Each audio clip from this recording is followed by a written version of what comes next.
Welcome back, Mobile Home Park Nation. Ferd here again today with another episode of the Mobile Home Park Lawyer Podcast.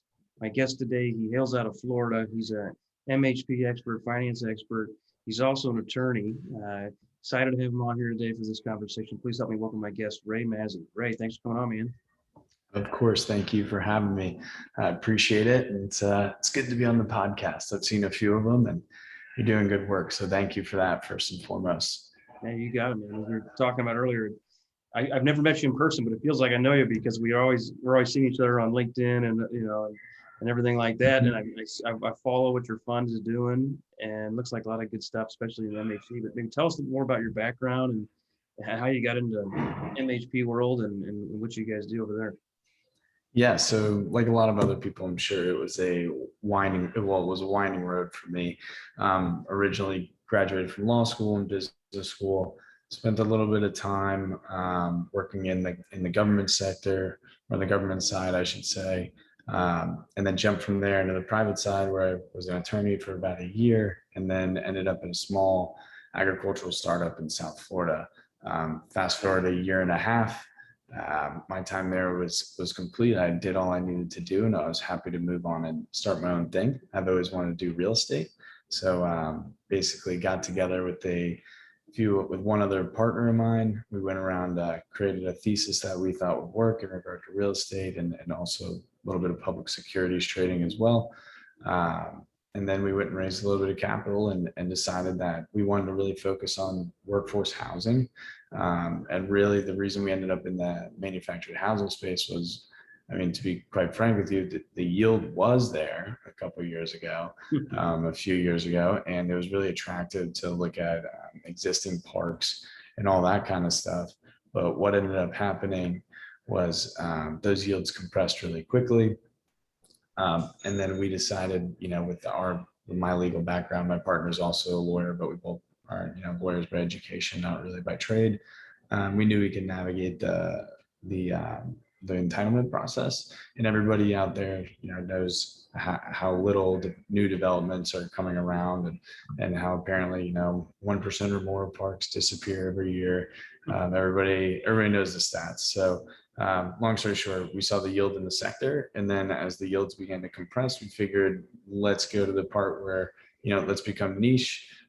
Where the yield still exists, of course. And let's use our unique skills as attorneys, underwriters, for lack of better terms, and sponsors. So, it's really, when I talk to other people, it's really just a big management game when it comes to development or any real large scale business venture.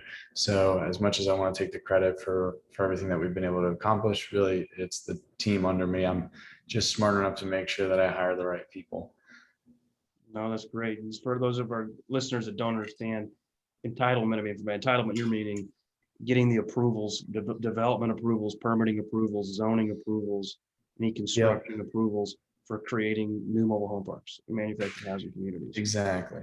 It's usually, you get the land that's either ag or some type of other, in unfavorable zoning for what we want to do.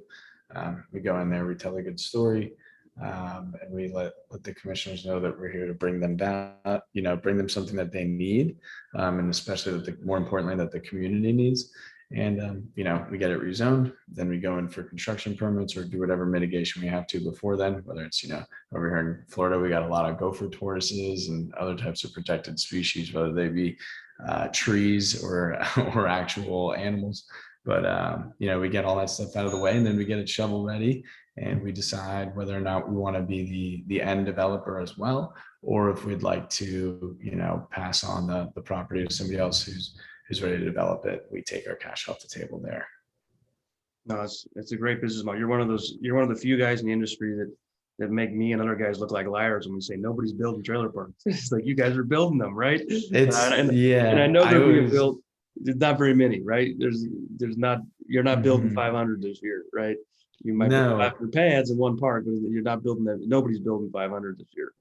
No, you wouldn't be able to bring in the units anyway. So we have three. Well, let me correct myself. We had 3 properties under contract that we really liked. We've since closed, when we first started and raised our capital and deployed it, we've since closed on two of those properties. And then we have the third one we had to let go. It was just too costly. The numbers didn't work. We really try to keep our site development at about 200 units or pads max, just because the supply chain risk and the stabilization risk and all that comes along with doing that. Now, don't get me wrong, we'll buy properties that are set for 600 pads. We'll get them, all entitled and everything, but we would phase out in phases maximum of 200. So anyway, this property only allowed for around 200, and it just didn't, the numbers didn't work. So sadly, I had to fork up my security deposit and all the capital pursuit capital, as some people call it, but well worth it, just part of the game. Right. No, I used to do retail development, and pursuit costs were intimidating, right? It's a big number over a lot of projects. We had a project that, and we're in for, I don't even remember what it was, $450,000, $500,000. It was like, yeah, it was a $50 million project. So it was, and the other guy was putting up the cash. I had a minority interest. So, but it was not for the faint of heart. And he left it all on the table. And he's like, this is part of doing business. It was hard to get that mindset, like, but from a regular mobile home park buyer, you've got pursuit costs. They're just less, right? It's, I made 10 phone calls yesterday, cold calls. Well, none of them worked out. That was pursuit cost, my opportunity cost. Yeah. You've got engineering costs, architectural costs, legal costs, et cetera. Yep, exactly. And we do our best. I mean, for people out there, I'm sure everybody's wondering, or not everybody, a lot of people are interested in doing this side, like how much pursuit cost do I really factor out? I'll be honest with you, it's hard, every project is different, but really I like to cap it at 150,000. If I'm pursuing something due to the fact that I want to do a lot of these, obviously if I wanted to do less, then that would be different. Right. And so let me take us through that go, no go decision process. And I've been involved in projects where it's the last wire, and we had a project approved by the city council, and then the mayor vetoed it. So even though we were that far along, and then in order to overcome the mayor's veto, we had to go back and get a supermajority, and we couldn't get the supermajority.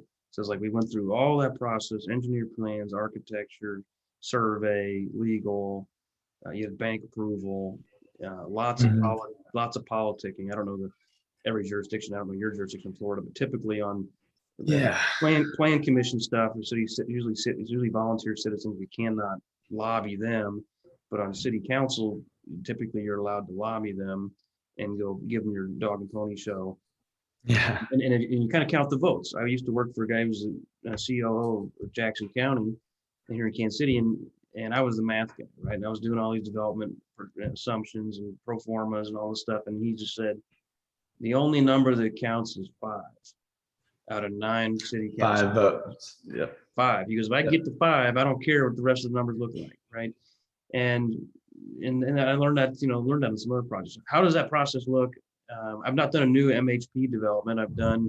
We're in the middle of doing an expansion, but I've not done a new MHP development. So I'm interested in how that's worked for you and in what jurisdiction, because I know you're in Florida. I have all your parks been in Florida. Yeah, that's where I'll stay for the rest of my life if I can when it comes to business, to be honest with you. If I could plug for anything here, it'd be for the state of Florida. I definitely think that there's tons of room to grow here. There's tons of land in Florida. Weather's great. The climate for business is even better.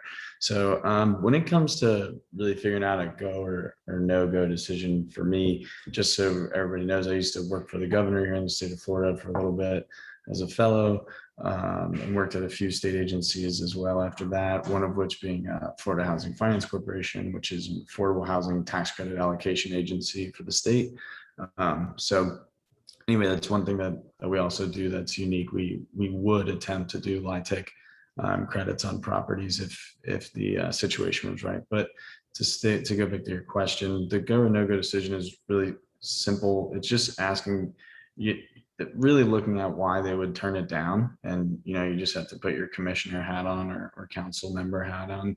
And what we look at is for properties, and I don't ever look to walk uphill. So I'll just go find a property that's in a place where I know they're on their strategic plan. They're looking for workforce housing, or they have opportunity zones, which are obviously meant for affordable housing and business opportunity. I kind of go to where the legislation is already tilted in my favor in one way, shape, or form. And from there, we begin to ask the questions of every council, whichever official, county, city, whichever one it is that's in charge. So is the first thing you do is figure out who's in charge. We just go check out exactly, we contact them right away. Until you put in some type of zoning application, you're still allowed to speak to these individuals about your project. And we're just very blunt and very honest. And we tell them, this is why we think it's a good idea. Can you please tell us, why you would think it would be bad, or why it wouldn't be good for the community, or why it wouldn't be good for your district, or whatever it is. And I tell everybody, I'm just looking for certainty, whether or not, certainty that we can do it or certainty that we can't do it. I don't want to sound crass here, but I just don't care. I mean, one way or the other, I'll move on, I'll find the next project. If it were up to me, making a certain project work or not, it's really me not being able to bet on myself to go find another one. And, I'm young, I'm only 28 and definitely trying to do these for a long, long time. So, we don't ever like to work uphill, is what I say. And it's pretty easy to find out if you're honest with the commissioners and council members, which is huge. You just have to be honest. Even if you know they're going to hate your idea, you need to know. Because trying to be the guy who pushes through and getting vetoed and all these types of things, it happens all the time. Because people usually portray a story that isn't exactly true or has the ability to change, at the tip of a hat. So, it's simply put is contact who's ever in charge of that district immediately, tell them your exact plan, and go from there. They'll tell you whether or not they think it's a good idea. They have no reason to fib. They get nothing out of that. So that's how we approach it. It's with honesty, a good story, and then listening very, very well to what they're concerned about. No, that's good stuff. I'm curious, too, as you're pitching these to city officials, county officials, what level of product are you promising? I mean, my assumption is new build, new construction. You probably got more double wides, more amenities, less dwellings per unit, just higher class, maybe even senior only. So I don't know. I'm curious in what you promised. I'm curious what your cost per pad typically is for infrastructure. Maybe take land out of it because that's going to be location specific, but just infrastructure and things of that sort. Yeah. So we don't have any 55 plus communities yet. Nothing like that. Can't really relate to the age group as well as I can to other types of workforce. Yeah, to other types of workforce tenants. But to get to your question, we look at usually like 4 units per acre. They're all double wides. They're definitely, every place out there, if you're buying a new unit, they're gonna look great from the outside. Yeah. I mean, that's really what the community is most concerned about. It's up to the tenant what they want to, how they want to live on the inside. And that's a bet that we're making. It's not a bet that the community has to make. As the capital providers, we're making the bet that the tenant will like the inside. As much as I would believe in curb appeal, when you're talking about a workforce tenant, they're not necessarily as concerned about curb appeal. They're concerned about value for their dollar. And we don't really talk about what we're delivering as much as people might think. Usually people get stuck up on the whole idea about it. We end up talking more probably about like the amenities and things like that. The units are kind of like a cursory review, because when you show a unit in a pamphlet, it's beautiful. I mean, they're all beautiful. It's really all these units. I don't think it comes down to, and I'm not as experienced as other guys. Some people probably think this is a dumb statement, but I really don't think they're that different when it comes to the unit as a whole. They're all certified the same way. The finishes can be upgraded in all of them. I think really it's durability and craftsmanship that makes the difference in these units. Some people can argue with me on that, but there's certain companies out there that use like 2x6s or 2 sets of 2x4. That isn't really, that's not something that another company can't produce. So what I'm saying is that it's not like anybody has superior inputs. It's the way in which they they assemble and manufacture those inputs. And we would obviously never buy units that wouldn't be zoned. We're in Florida, we have to be hurricane grade units. So, Sure. you know what I mean? Everything's hurricane grade. All those units are pretty nice. So it's just really not a big topic of conversation after we show a nice rendering of a few units that we're looking for. And once you talk about the square footage that somebody gets for that price, it's a totally different conversation. You're, as much as that could be a red herring, I mean, it's not that important to the people that I speak to. And maybe that's because I tell a good story about other stuff, and that's just not a major concern. But I think it's key to make sure. That's why when you start the conversation with why would you not want this and what are the problems, that's where everything stays. That's where the conversation stays. They don't have the opportunity, or really, I shouldn't say they don't have the opportunity. They do have the opportunity, but they don't have the same impetus to go searching for little things like what type of siding are you going to have? You know, are there going to be porches? This, that, and the other thing. They're more concerned about. Here's the major issues that we've all agreed upon the first and last time we spoke. Let's address those first, and then once those are all addressed, and you're arguing over, you know, window coverings and things like that, it's, you know, I mean, it's almost a done deal. So that's kind of how we approach it. Now, that makes sense. And I mean, for those our listeners that aren't aware, 4 dwelling units per acre is going to be pretty spread out compared to the average park. It's, yeah, it's quarter acre per unit. You're looking at a pad that's like, you know, 30 by whatever. It depends on, a lot of them are different depths. Call it 30 by 80, something like that. Pretty spacious for sure, and highly amenitized. I'm curious, do you block them and skirt them, or you put them on ground sets? So really, I'm not going to sit here and act like I'm the best developer or most experienced. We're actually going to lay down pads, concrete pads, and do it that way. And then block, basically these things have to be anchored down. So they're blocked up and then anchored down by all the hurricane straps.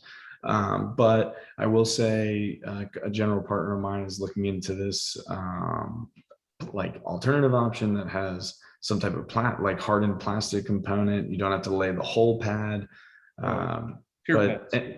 Yeah, honestly, that's kind of out of my wheelhouse. I always try to make sure that, you know, I don't speak outside my wheelhouse, but if it were just me, I'd start with pads, but that other option's more cost effective. And if it's allowed by the county, which I'm fairly certain it is, because I see them all around my neighborhood already, then we'll probably go with that option. Got it. Makes sense.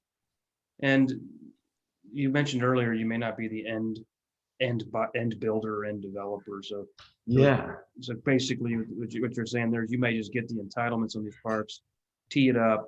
You know, if you basically as a land developer, you try to buy by the acre and sell by the foot, or in this case, buy by the ag ground and sell by the. Yeah, it's all a pad. It's a neighborhood.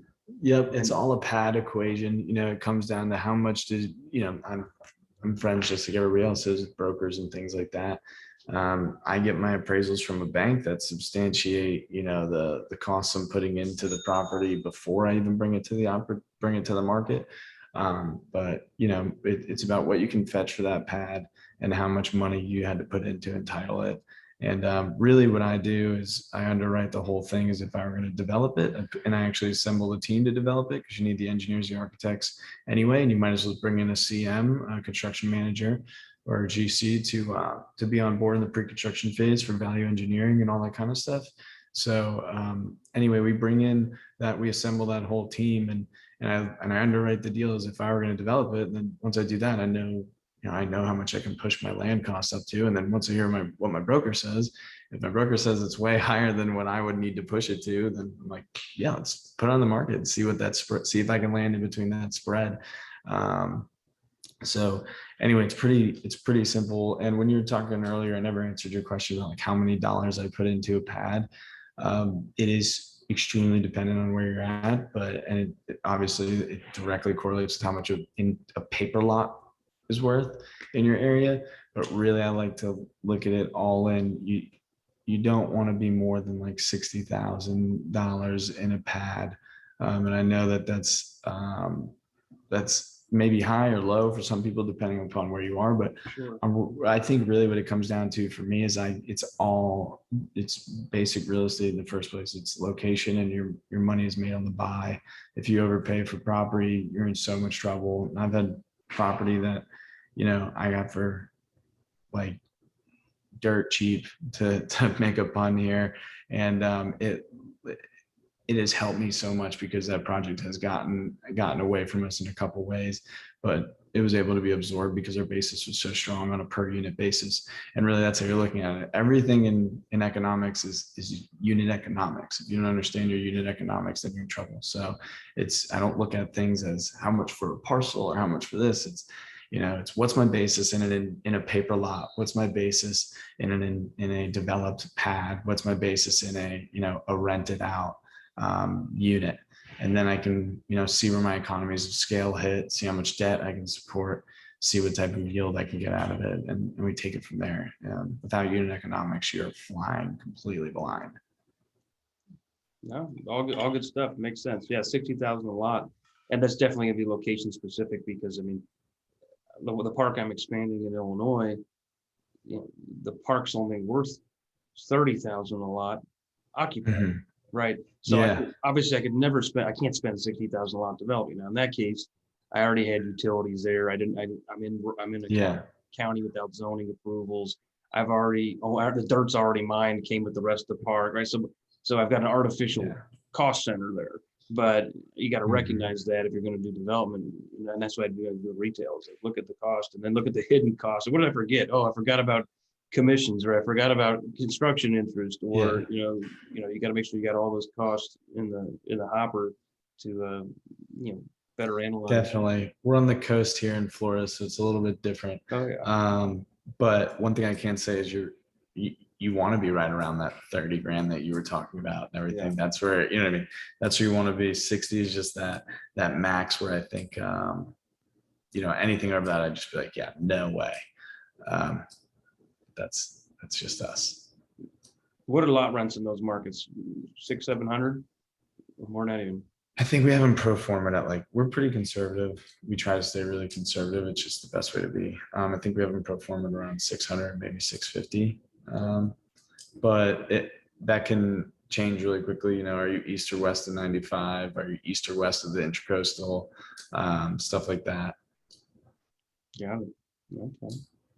Cool. That's good stuff on development. What other tips or good stories or horror stories do you want to share as far as something that you've learned in your, whether in the MHP business or in your other career experience, that you think would be good for our listeners? Yeah, I mean that point about the unit economics is definitely the most important thing I ever learned. But I think the biggest gift I ever was given was just my ability to relate to people and talk to people and really put myself in their shoes.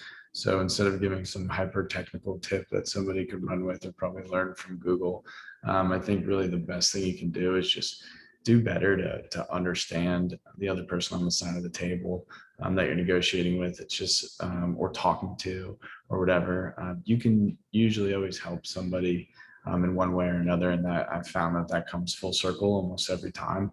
So what I would say is, if you can, you should. When it comes to meeting people, like whether that's getting on the phone with them, going to have lunch with them, scary to some these days, but doing something as simple as connecting them with somebody they may need or whatever it is, doing simple favors for people in your industry and making sure that it's one way to first and foremost help somebody, but a second way to signal to them and to other people that you're a reasonable person that would do something nice for somebody if it weren't too much of a cost to you, just like anybody else. And then they're probably more inclined to reach back out to you when they think, hey, maybe this is something that they may be interested in, or maybe they can help me on, or whatever it is. I found that, being the resource, obviously, that's why I don't want to presume too much here about you, but I'm sure that's why you did this podcast as well. It's, being the resource is a resource in and of itself to you. So, whenever you can attract people's attention, whether you're doing it through kind gestures or just, being a networking, being somebody who's into networking, it's going to pay dividends far in advance. And I think that's what's happened to me the most is I've been able to cultivate deals and opportunities and capital simply because I pick up the phone, or whenever somebody calls me, I give them the time of day. I don't ever push people off the phone, and it's definitely the best thing you can do for yourself and for your business. No, I agree. That's a great tip. I mean, just treat people the way you want to be treated, right? Kind of the golden rule. And it works so much in sales for sure. And it works in coaching. It works in team development, leadership development. It works with clients. I got a story. One of my old boss landed one of the biggest 5 apartment developers in the country. And the guy called him and said, "Hey, I'm one of the biggest 5 guys in the country. And my lawyer takes 2 or 3 days to call me back." He goes, "I feel like I'm kind of a big deal. If I called you today and you were my lawyer, how long would it take to call me back?" He goes, "Well, I'd call you today. And if I got out of meetings late, I'd call you at 8 a.m." He goes, "Okay, you're hired." I mean, he's just like, that was it. Just the guy wanted to be treated well and responsive, and kind of a derivative of what you're talking about. Do Yeah, I mean, it's just like when you go to a restaurant, it's not the waiter can't control the food or anything like that, but they can always control how you feel and how you've been treated and all that kind of stuff. So I try to be the same way. I can't always bring the best deal or provide the service they need or whatever it is, but I can always, speak to them and smile and be a good guy. And that's what I try and do. Definitely burns me a couple times here and there. But in the end, it's cheaper to learn up front than it is to learn down the road with people. So that's kind of how I treat it and how I was raised. And it really has just fared very well because people are more inclined to help me. And it just has really helped build my Rolodex in a short period of time in this industry. I really haven't been in this industry too long. All right, good stuff. Any other tips or comments before we go? If not, where else can people find you? No, nothing more. I mean, I'm always available by email. I'm definitely on LinkedIn all the time. And so my email is ray@southernwaterscapital.com. And anybody can go to southernwaterscapital.com, fill out an investor form, and we can take it from there. Basically, we'll set up a time to speak with you and see if we're a right fit for each other. And if you don't want to do anything with the fund or anything like that, and you just want to pick my brain or want to show me a deal or whatever it is, please reach out. I'm a normal guy, just like anybody else. And I'm always looking to find opportunities and meet good people. All right. Sounds good, Ray. Appreciate it. Mm-hmm. Thank you, Ferd. I really do appreciate everything you do for the industry and for me personally. So thanks. I appreciate you saying that. Thank you.